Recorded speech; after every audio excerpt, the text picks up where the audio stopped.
এই স্বার্থপর পৃথিবী কারো কথা মনে রাখে না, কারো জন্য থেমে থাকে না, কেউ তোমারে মনে রাখত না।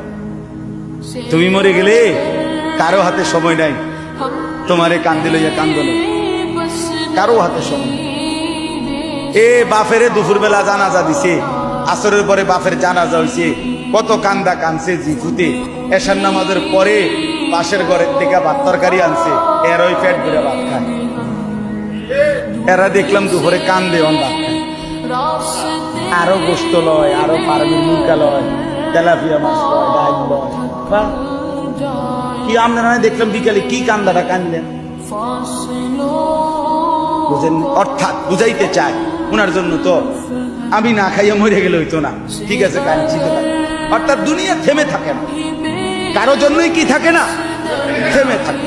এই জন্য দুনিয়া নিয়েই ব্যস্ত না হই, আখিরাতের ফিকির করি। আল্লাহ তাআলা আমাদেরকে তৌফিক দেন।